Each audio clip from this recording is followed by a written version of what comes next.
the radical.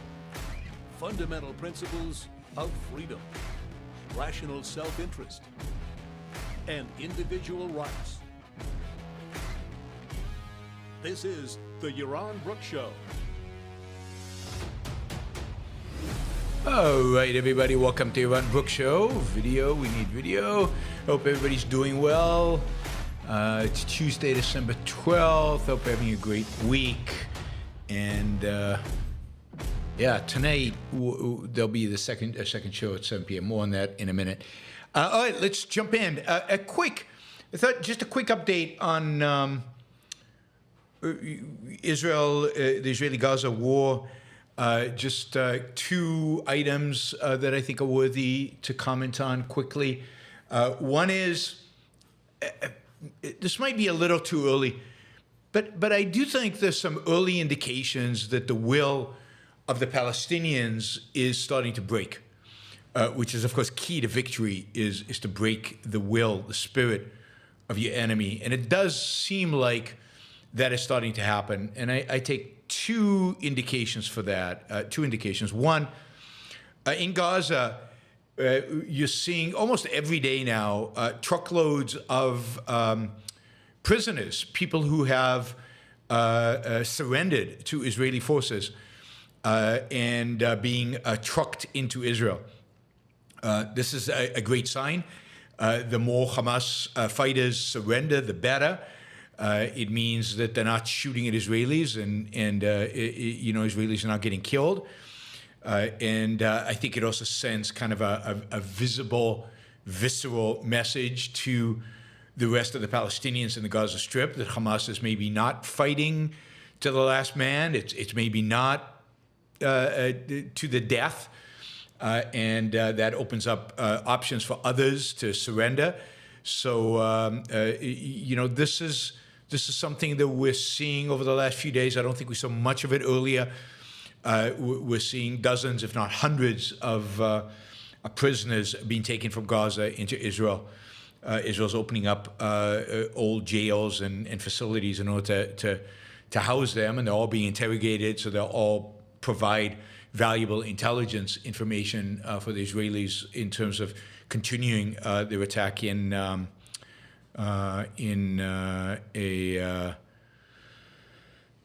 Gaza. The second indication, I think, is Israel has been, since the beginning of this, entering into the West Bank, particularly the Jenin refugee camp in Jenin, where it has been arresting Hamas and other terrorist-affiliated individuals. It's been killing them, arresting them, and it's been doing it really since the beginning, since it entered Gaza. So it's taken the opportunity to kind of not just get rid of terrorists in Gaza, but also in the West Bank. Just early indications are, and I don't know if this is real, we'll see, is that the efforts in the last few days to go into Jenin and do this, kill terrorists, arrest them, has been met with less resistance. That is, it is becoming easier for Israel to operate within the Jenin refugee camp, a hub of terrorism, and that again could suggest kind of a breaking of the spirit, the will to fight. So hopefully both indications are real. Hopefully this will shorten this war and lead to a more substantial victory on the part of Israel. We will see. I'd say Israel's already doing more than I expected. Less than I wanted, but more than I expected. So better, not ideal, but I'll take better rather than worse, right? So that is where we're at. Quick update on that. All right, quick update on Donald Trump. So Trump's polling numbers are spectacular, particularly vis-a-vis his Republican opposition. Polls in Iowa suggest that since the field has shrunk, the extra votes have not gone to predominantly DeSantis or Haley, but they have gone predominantly to Trump. He leads DeSantis by a huge margin in Iowa, in spite of the fact that DeSantis got the endorsement of the big evangelical group in Iowa, so DeSantis is still running second with about 19%, and Haley is third with 16%, and then Vivek and Vivek with something like 5 or 6, and then the rest. Trump is well over 50% in Iowa. This is, I'm sure that DeSantis and Haley will do better than that. I'm not sure. I expect that they'll do better than that, but it doesn't really matter. I mean, Trump is running away with this, which is just shocking and disappointing and upsetting and sad. I mean, if you look at polls of Trump versus Biden, Trump beats Biden, but by a small margin, quite a very small margin within the confidence boundaries and on the other hand, DeSantis beats Biden comfortably, and Haley wallops Biden. I mean, she beats Biden by 17 points. And you'd think that the most important thing right now for Republicans would be not to elect Trump. But again, Trump is a loser and has lost Republicans 3 elections now. And you'd think that would be the priority, or at least one of the priorities, but no. Republicans are willing to, luckily they're running against Biden, so they'll probably win with Trump, but they're willing to even lose as long as it's with Trump. They will do anything for Trump. Again, this is personality worship that has nothing to do with ideas. It has nothing to do with defeating the left. If it was about defeating the left, then DeSantis would be a much better candidate. I mean, he clearly is committed to fighting the left and can beat Biden better than Trump. And of course, Haley is almost guaranteed to beat Biden, and at least she's not of the left. You can argue of how anti-left she is relative to. I mean, Trump is anti-left, but really is of the left. Trump is a leftist, always has been.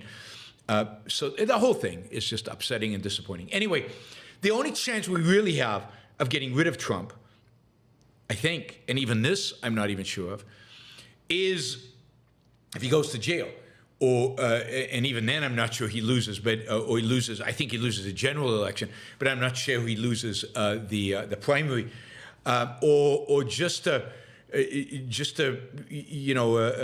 create a situation where he has to back out or cut some kind of deal or do something where he withdraws from the race. It seems like the only way other Republicans can actually win.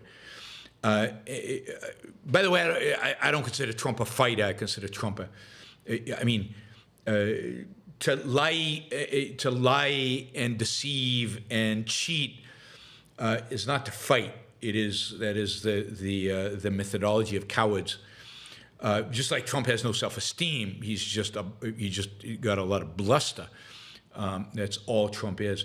Anyway, the only real way to defeat him is for the Republicans. I think Democrats have lots of ways to defeat Trump, but for Republicans, is to actually see him drop out of the race because of his legal troubles.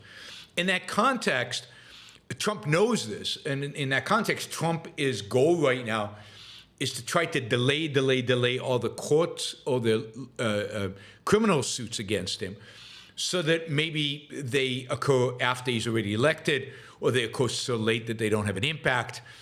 And in that context, he has appealed he appealed the case that Jack Smith, Special Counsel Jack Smith, brought in front of it to a lower court, saying, if you remember, that he has immunity. Now, I don't think he thinks he's going to win the case. What I think he thinks is that will delay it. The court came back last week. We talked about this and said, no, he doesn't have immunity.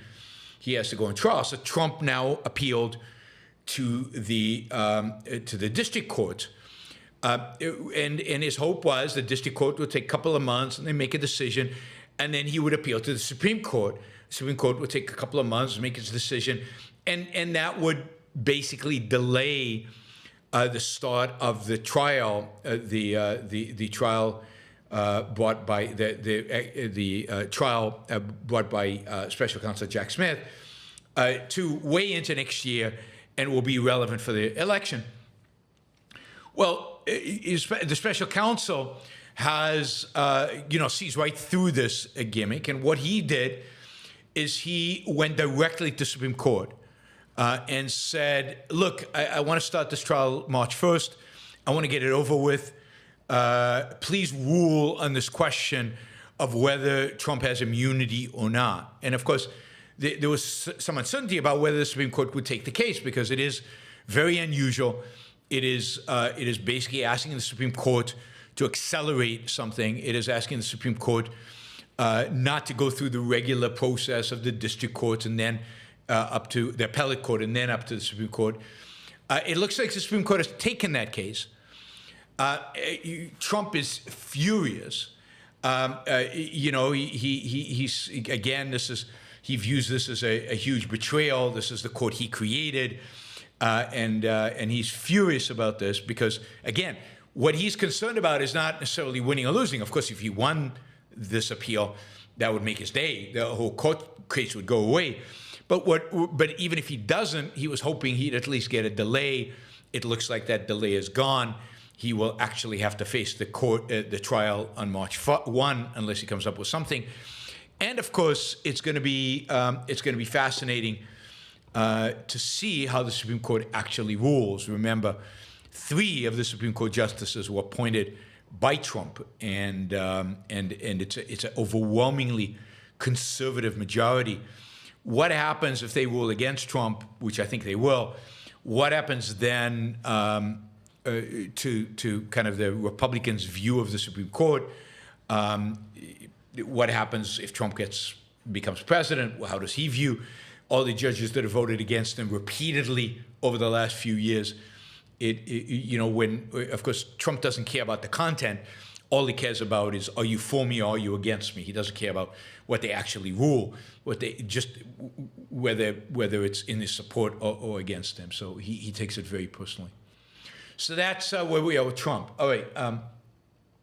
Zelensky is in D.C. today, and he met with Biden.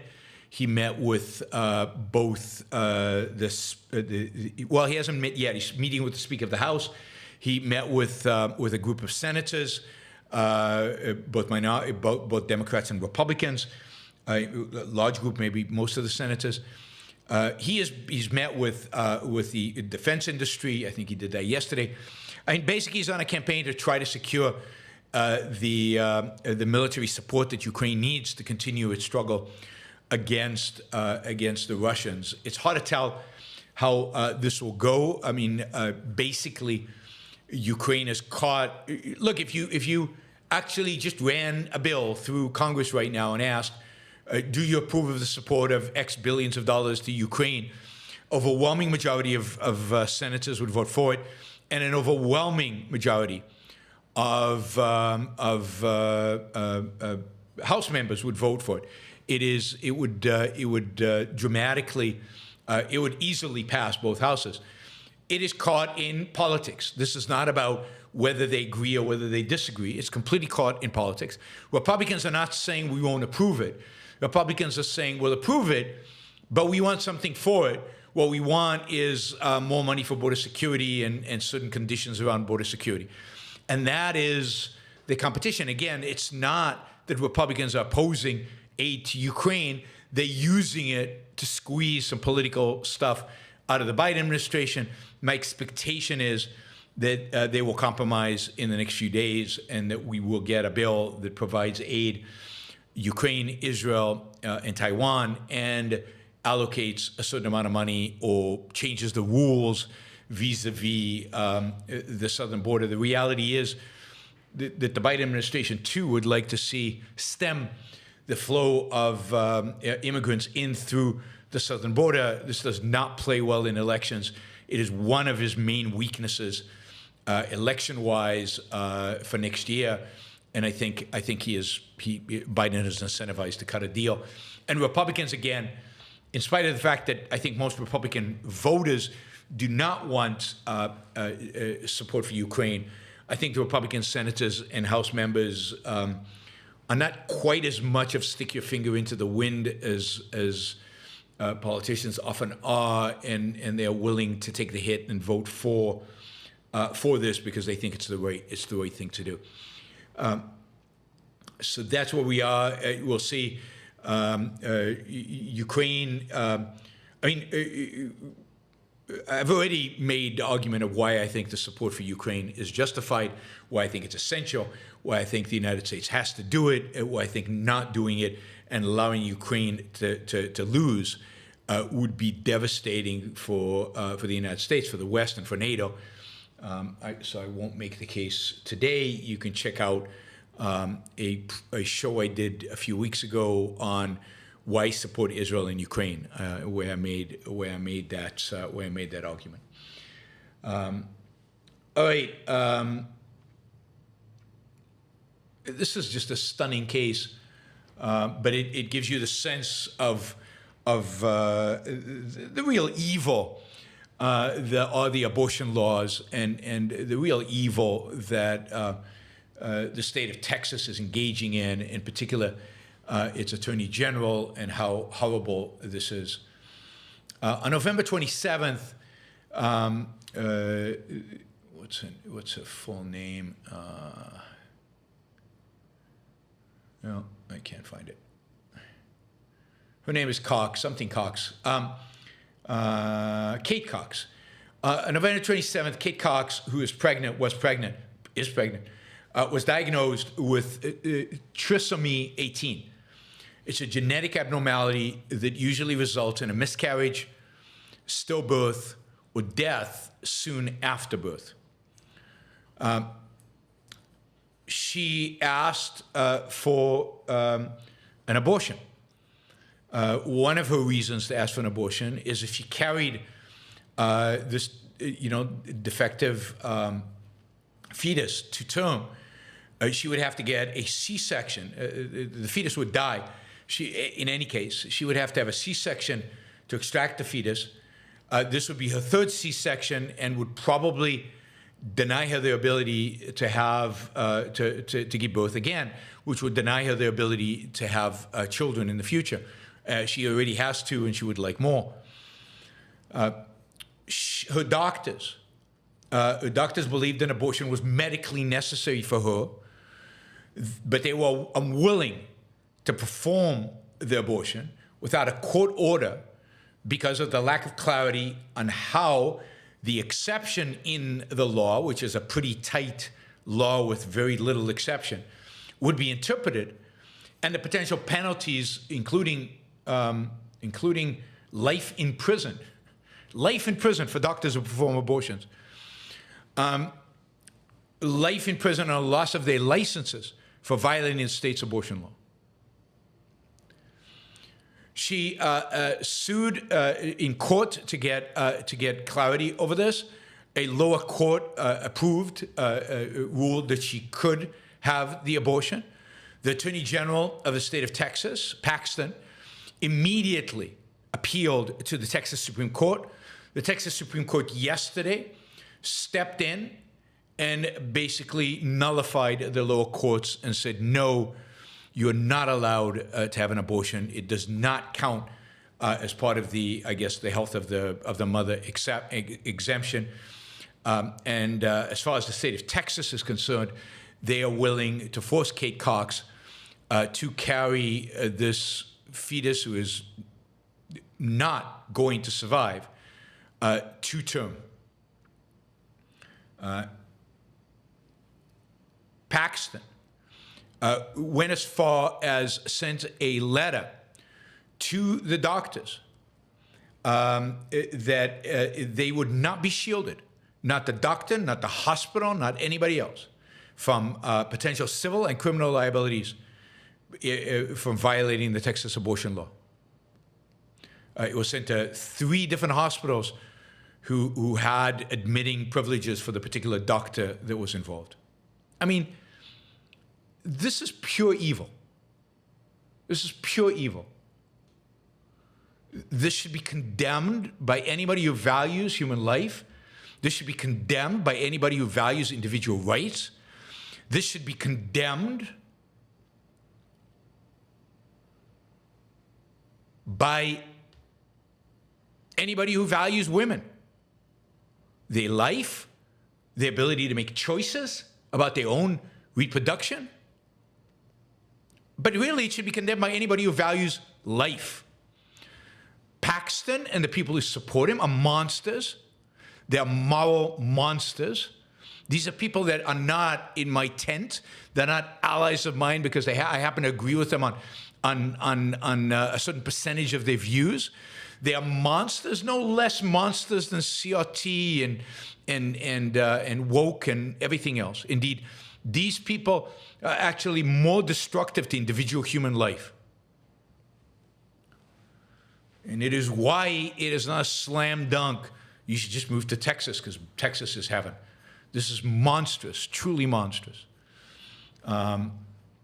Luckily, we don't yet live in a monotheocratic nation, and Kate Cox has probably, most likely, left the state of Texas and is getting an abortion outside of Texas. But imagine, and I don't, maybe Texas has this law. Imagine if the law included getting an abortion outside of Texas. Imagine if Texas arrests Kate when she comes back. How unbelievably disgusting would that be? Right. This is truly awful and horrific. All right. From one awful and horrific to another awful and horrific. So, of course, one of the big enemies of a modern intellectual class, almost everybody, is Big Pharma. Candace Owen has claimed Big Pharma is the biggest evil in the world today. Many others have gone, and the right have gone after Big Pharma. And not to be undone, of course, the left hates Big Pharma. Big Pharma charges exorbitant prices. They bilk the American people. They and they need to be controlled and they need to be regulated. Anyway, the Biden administration has published a new draft guidelines that are going to allow federal agencies to suspend exclusive patents to pharmaceutical companies for medicines developed using government-funded research, and offer that license to other companies to produce and sell the drugs. And the reason they would do this is if they found that the original company was charging too high of a price. Too high of a price.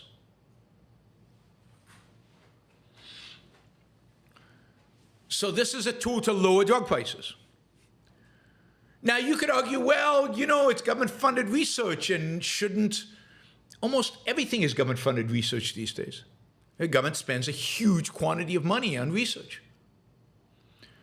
One of the innovations, one of the better laws that were passed in the past, given that government funds a lot of research, was the Bayh-Dole Act of 1980. And in that act, basically what Congress did was it allowed companies who develop drugs based on basic research that the government funded to get a patent on that drug. And the reason they passed this is in 1980, less than 5% of all patents held by federal agencies had been licensed to companies, because before 1980, the patents were held by the government. The government held the patents. The government agency filed the patents. And then nobody did anything with them. And it was this huge, massive waste of research. Now, You all know my view. My view is the government shouldn't be funding research, period. And one day, we can make you reach that state. But given that the government is funding research, huge amounts of research, it would be good if that research could be utilized for the betterment of life. Today, a huge number of drugs and vaccines have been developed, are in development, based on government research with the idea, and companies are spending, big pharma, evil big pharma is spending billions and billions and billions of dollars developing these drugs with the idea that they can patent them and make money. If they cannot patent them, they won't invest the billions. And now they risk not being able to charge a market rate for them, a rate that allows them to recuperate some of the costs of that research. But they cannot charge a rate, they can only charge a rate that the government approves of. Otherwise, they lose patent rights immediately. What you're going to see if this ruling, once this ruling is applied or is seriously threatened and pharmaceutical companies get a sense that this is real, they are again going to withdraw from using the knowledge that results from government-funded research to develop drugs. And all that research will be doubly wasted. It'll mean that we have fewer cures, fewer drugs, fewer vaccines, fewer treatments for cancer in the future. But you know what? There'll be fewer government, there'll be fewer pharmaceutical companies making a lot of money off of science that was initially funded by the government. And somehow this will make people feel better. This is part of an entire campaign that the Biden administration has launched against Big Pharma with the goal of forcing them to reduce their prices, forcing them to lower their profit margins. If you remember, Medicare now is issuing a list of drugs that they will negotiate in quotes, right, as if the government negotiates. The government forces. The government puts a gun to your head.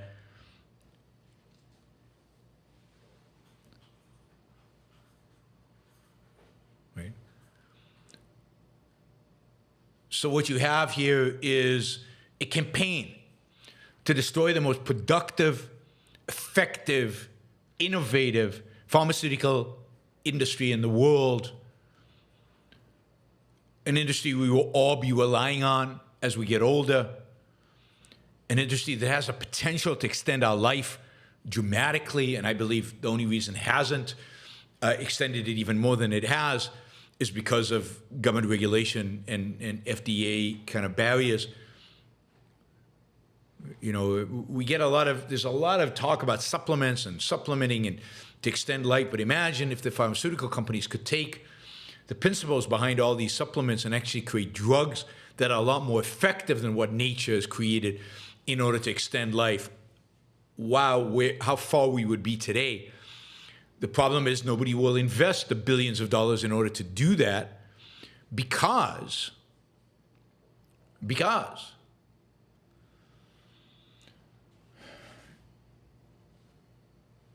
it is convinced the FDA would not approve it.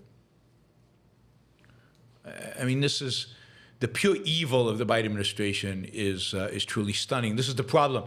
Texas evil, Biden administration evil. You know, it's just we live in a very, very, very difficult world. All right, let's see. All right, we're almost. I want to talk about the housing in a second. I want to remind you of a few things. One, I'm running a poll. You can see it in the chat, for those of you who have access to the chat who are listening right now live, about your favorite Ayn Rand novel. Right now, it's 56% of you say it's Atlas Shrugged, 29% The Fountainhead, 6% Anthem, 9% We the Living. But the poll is still open. Only 68 people have voted. We have 114 people watching, so don't forget to vote if you are indeed watching the show. It's kind of fun, just to give a sense of what you guys have read and what you guys view as favorite. I also want to remind you to like the show before you leave. We've got 40 likes, 115 people watching, so don't forget to like the show before you leave as well. You can also ask questions, use the super chat. This show is funded through the support of generous contributors like many of you, whether monthly contributors or super chat contributors or sticker contributors. You watching live can contribute directly to the show through a super chat or through a sticker. Those of you not live can support the show with a monthly contribution. Thank you to all of my supporters. You literally make this show possible. Without it, I couldn't do this. I'd really have to do something else. Finally, let's leave it at that. All right. Finally, on housing. This is a title of a Newsweek article, but I see a lot of this kind of titles, which I find just, this kind of ridiculous thing that I guess the media gets paid to do. Housing crisis could be the death knell of America's middle class. As the housing crisis is going to kill the middle class. The middle class is just going to go away. There's going to be no middle class anymore. Kill it. And what is the argument? The argument is that housing today is at its most unaffordable it's ever been. And that might be true. Because what's happening right now is a combination of two things. A combination of relatively high interest rates, and not high historically, but high from the perspective of the last 15 years, 16 years. 7% mortgage rates. God, when I got my first mortgage, it was closer to 10%. But 7% mortgage rates combined with just unbelievable values, spiking prices very, very high. Now, how does that happen? Because you'd expect spiking interest rates to cause fewer people to go out and seek homes, which would lead to a decline in prices as people adjusted prices to the new interest rate reality. Well, the problem is that because of regulations, because of not in my backyard, but also because of immigration laws, because of a whole combination of government involvement, there are not enough homes in the United States. There is a massive, over the last 15 years, there's been created a massive shortage in homes.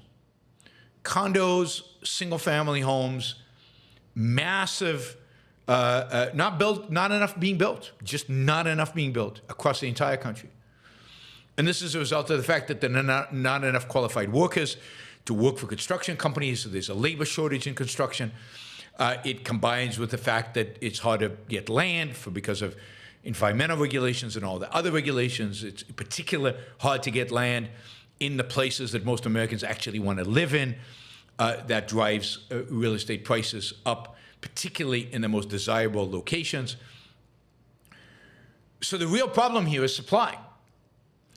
It also is true, and this is a consequence of the insane zero interest rate environment we had in the past, that a lot of people, like me, like maybe many of you, have really, really, really low interest rates on their mortgages that they got a few years ago. And even though they would like to move right now, they are not selling because they would have to give up a 3%. Some people are below 3%. I have somewhere between 3 and 4% mortgage. And then the new place, they'd have to pay 7%. Now, the fact that the 2-3% mortgage was artificially created by the Fed's easy money and negative interest rates and low interest rates, and that those kind of interest rates probably would never occur under capitalism. The reality is this is one of the costs we pay for that insane low interest rate environment that the Fed created. One of the ways in which the Fed, through its manipulation of money and interest rates, one of the ways in which it distorts the economy. Anyway, okay, so all that is true. But it's also true right now that rents are at relatively low rates. That is, it's relatively cheap to rent as compared to own. So, what people will just rent, given the prices are high. People rent, demand will go down, and ultimately enough homes will be built, and supply will at least come close to matching demand. And over time, if supply can accelerate, this will all get settled. So why is it the end of the middle class? It's because people associate the middle class in the United States with home ownership, which is a ridiculous category, ridiculous way to view it. The middle class is associated with your ability to consume, the wealth that you have. But here's the thing. Because of the way we have managed housing in the United States, housing has become, instead of a consumer product that you buy and over time loses value, it has become a means of saving for most people. They buy it under the assumption that it will go up. WPR says rents have risen as much. Not true. I mean, maybe in New York, but just not true. If you look at rents versus the cost of owning, if you look at the monthly cost of renting and the monthly cost of owning right now, per square foot or whatever, rents have not gone up anywhere near as much as the cost of ownership. There's a number of graphs out there where you can see this. Anyway, this idea that owning a home is a means of producing wealth is a fallacy. A home should not be perceived as a means for creating wealth, because it's not. You don't create any wealth in a home. In a laissez-faire capitalist economy, most homes would lose value. They wouldn't gain value. The only homes that would increase in value are those homes in neighborhoods that, for whatever reason, become more attractive over time. And other homes would lose value in those places where, for whatever reason, that particular area has lost attractiveness and you can't build anymore, right? But most homes would just lose value, because just like when you buy a car, it doesn't go up in value the more years you own it. I mean, homes deteriorate with time. They depreciate. They lose value. They should. And the only reason they don't, and this has become now a part of what it means to be middle class in America, to make money off of your home. The only reason they don't is because of the artificial housing shortages that are created by government regulation and government control. All right.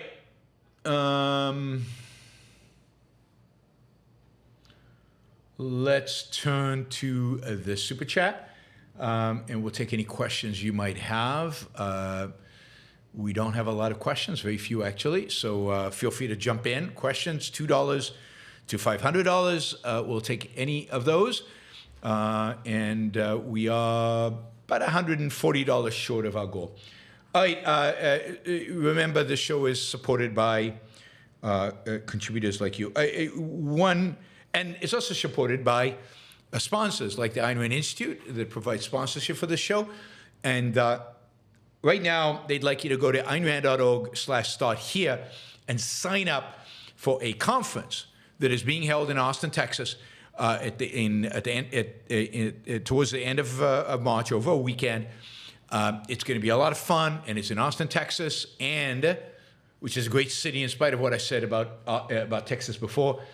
And students and those interested maybe in intellectual careers in the future and those interested in really delving deep into the Ayn Rand's ideas can get scholarships. So go to einrad.org/start here.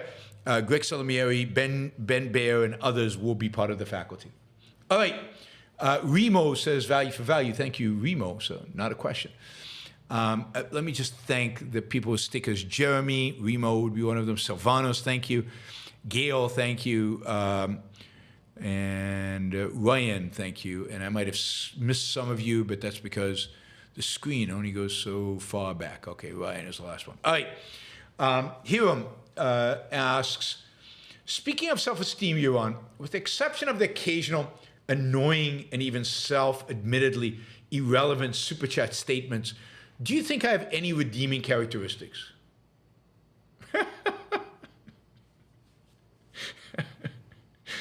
Oh, God. Yes. I mean, you have amazingly redeeming characteristics. You often listen to Yaron Brook Show. You're a regular listener. Second, you actually value the show and are willing to be a trader. That is, you believe in the trader principle, and you support the show through your super chat contributions. And as such, that is a hugely redeeming characteristic. Now, I'm not sure exactly what you need to be redeemed from. I apologize if I don't remember your specific super chat questions, which I'm assuming you want redemption from. I don't remember them being that bad. Maybe I should. I'll have to go back and check. But I cover hundreds of these questions, and I don't have the memory to remember them, so I apologize. But I doubt that you need much redemption, Hiram. The fact that you're here and the fact that you're asking. I can't grant you self-esteem anyway. Self-esteem is something you can only earn yourself, and you have to identify it, and you have to acknowledge it, and you have to have, in a sense, pride in it. So I'll leave it to you to decide. But yeah, just the fact that you're here and the fact that you're supporting the show, massive redemption just there. Guaranteed to land in heaven rather than in hell. All right. We've got 4 questions and then we're done, which is going to go very, very fast. Should Israel eliminate the leader of Hamas or arrest him and put him on trial like the Nuremberg trials? I think they should eliminate him. I think putting him on trial gives him too much of a stage, too much of ability to use it to motivate the troops.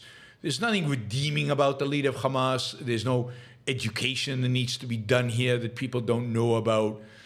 And we're not talking about many of the I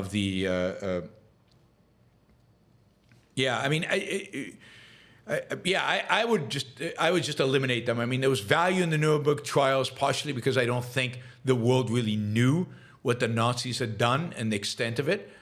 I think there was value in the Nuremberg trials, who are kind of extra judiciary because there's no legal entity there, right? There's no the enforcement mechanism is a voluntary enforcement mechanism of a number of governments, and really it was an American trial. But why give them a stage? Why give them opportunity when everybody knows their crimes? Nuremberg trials, I think a big part of it was education. The same with Eichmann's trial, where Israel captured him and put him on trial. It was important for Israel, this is in the early 1960s, to remind the world about the Holocaust and what exactly people like Eichmann had done. People had already started forgetting. Even in a place like Germany, it was forgotten during the 1950s. So reminding them, I don't think there's any need here for that kind of reminder. And I think after Eichmann, Israel's priority should have been basically to eliminate any Nazi, kill any Nazi remaining, who was hiding internationally. All right, Silvanos, what is your go-to source for citation of historical events in Israel? recently tangled with an individual that didn't believe the Muslims were told to leave by the Muslim invaders during the 1948 war. I find myself struggling to recover. God, I mean, the problem with asking you for a list of books is I don't have them in the top of my head. But that fact, the fact that the Muslim invaders asked the Muslims to leave, is not some obscure, difficult to find fact. That fact is well acknowledged by historians, even historians who are not particularly friendly towards Israel. It's just a fact. I mean, because you know, there were recordings of those radio transmissions that happened at the time. There are photographs of thousands and thousands of Palestinian cars and Palestinians on foot leaving, not because Jews had forced them out, but because they'd been told to leave, and in areas that were still in the control of Muslims. They were told to leave, and they were long convoys. So there's plenty of evidence of this. So you might find an argument about the ratio, how many of them left for that, how many of them kicked out the Israelis and things like that. But there shouldn't be much. There are a number of good history books on the history of Israel. You know, a good source, you know, as much as I hate to recommend anything by this guy, is a book that Dershowitz wrote, I think The Case for Israel that he wrote. Well, the most important source is Ilan Jono's What Justice Demands. And you will find there is not so much the articulation of the entire history. He doesn't do that much history. But I think you will find sources, the historical sources. Dershowitz's book has a number of citations to history books about Israel and Palestinians that include this, because every book pretty much does. But I would definitely read the number one most important book to read is Ilan Jono's book, What Justice Demands.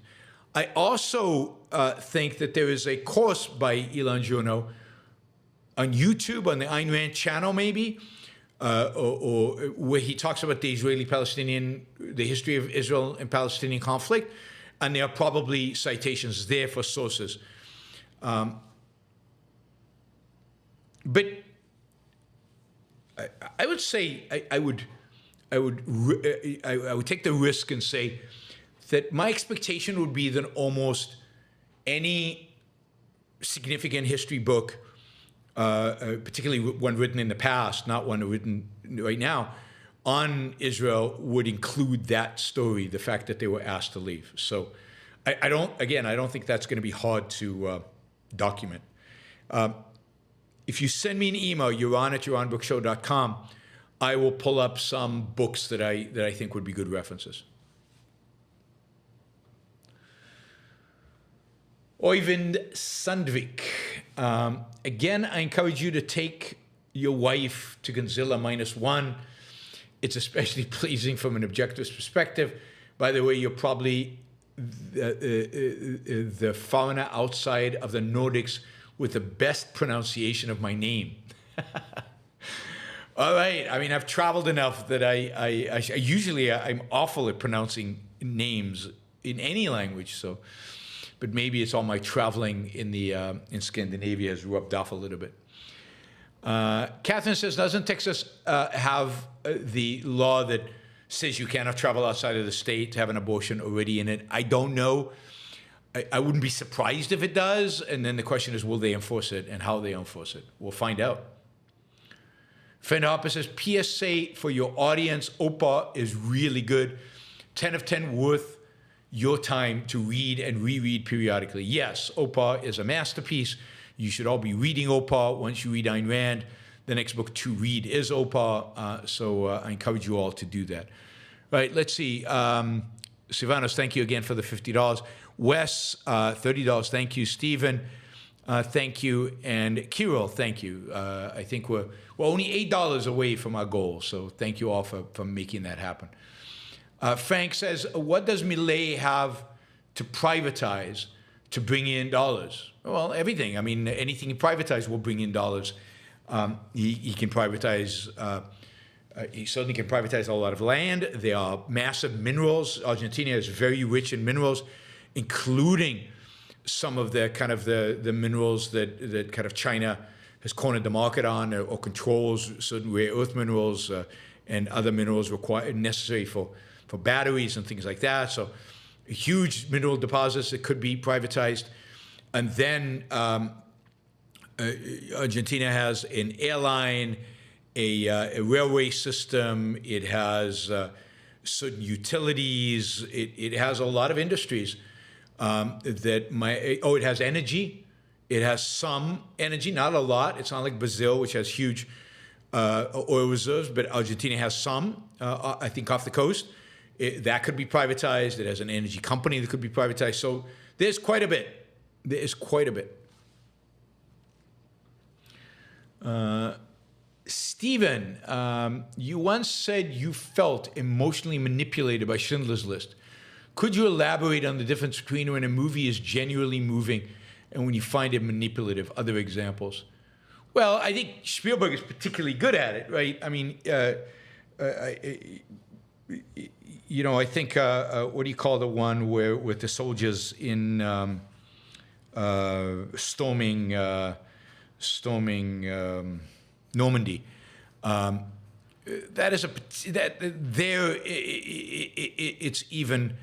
It's even worse in a sense, right? I mean, you have to earn an emotion. Saving Private Ryan. So in Saving Private Ryan, there's a scene where I can't remember when it is. I think it's at the end of the movie.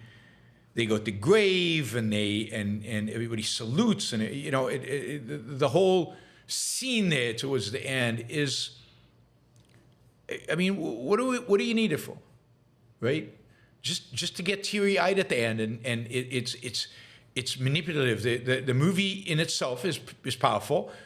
I mean, I don't particularly like it for a variety of reasons, but it's powerful, and it shows what happened, and it quite accurately, and it shows the heroism of certain people, and it's just too sentimental, and it's obvious what the audience is going to do. You haven't built up. I mean, the whole movie's built up to it, but then the movie should stand on its own. It doesn't. It's not necessary for the storyline. I think there's elements in Schindler's List, which I only watched once and I can't really remember well enough, where he does the same. Now, granted, I'm particularly sensitive to it, the Holocaust. I grew up on the Holocaust in a sense. I grew up on stories, grew up on videos, grew up on with people surrounded by people who experienced it, who lived through it. So it's easy to mostly manipulate me on the Holocaust. But the question you really have to ask yourself from an aesthetic perspective, from an artistic perspective, is did he earn this emotion? Right? Is the scene essential for the story? Has it built up for me to feel this, or is it he's thrown in a little gimmick that caused me to feel this, even though I'm not sure. It hasn't. It's not earned by the entire story. It's just earned by this little tweak, right? I mean, my favorite of Spielberg's movies, by the way, is Amistad. I think that's my favorite Spielberg movie. It's a really, really excellent movie. Now, you could argue that E.T. is the best, and it probably is. It has the sense of life, and it's just a wonderful movie. We saw, I think last year, a year and a half ago maybe, I saw E.T. when they re-released it on the big screen theater. I saw it in an IMAX, I think, theater in Southern California, and it was fantastic. It was just so much fun. I like E.T. much better than I like Jaws. Jaws, at the end of the day, there's not much point. I mean, it has points in it, but E.T. is just such a wonderful movie. It's such a benevolent movie. And Amistad is his best drama. Amistad is by far his best drama, philosophically, and it has some great characters in it. It's fantastic, but I don't like Schindler's List. I also thought the movie plays up your emotions about the Holocaust and plays down Schindler's heroism. I don't think Schindler's heroism is at the forefront of the movie. And that's too bad, because Schindler deserves to be viewed as a real hero. But it's not, he is a reluctant hero, but when he becomes heroic, it's almost like it's underplayed, it's underemphasized. And I found that disappointing and upsetting. All right, Vandy, thank you. How to evaluate King Hussein? He was involved in early wars versus Israel, but dragged in by other nations. He somewhat liberalized Jordan, kicked out the PLO, recognized Israel, tried to broker peace in the 80s and 90s. I mean, he's a king, so I can't be very sympathetic towards him. But yeah, I think of the different rulers of Arab kingdoms, he was not that bad. But he liberalized up to a point, didn't liberalize that much. He made a devastating mistake in 1967 by entering the war, which cost him Jerusalem and the West Bank and created the whole Palestinian problem. Or you could view it as he was very smart in doing it because he transferred the Palestinian problem from a Jordanian problem and made it into made it into an Israeli problem. He was brutal in 1970 when he kicked out the Palestinians, to his credit. He did ultimately sign a peace deal with Israel. So, yeah, I mean, as autocrats go, but did he convert Jordan into a wealthy, successful country? No, he could have. Did he take the right stand with regard to Israel and the Palestinians? No, not really. He was still an autocrat. So I think you have to say mixed, not overly positive, but not as negative as maybe some of the other, leaders of Arab countries in the region. By the way, one of the interesting things is that Jordan had a deal with Israel for Israel to supply Jordan with water. Israel, of course, has now excess water in a sense because it has incredibly efficient desalination plants. And because Israel has found natural gas off the coast, it has relatively cheap energy and massive desalination plants, and therefore it has excess water. And it cut a deal with Jordan recently to provide Jordan with water, which Jordan desperately needs. The whole of Jordan is basically a desert. And Jordan has cut off that deal because of the Gaza thing, which is like shooting yourself in the kneecaps or maybe in the brain. I mean, this could really be a huge plus for Jordan to get water and relatively cheap water. And again, the Arabs always make the wrong decisions about these kind of things. This is from Bree. Dr. Toru Miyazaki has invented a one-time treatment that can double the lifespan of cats.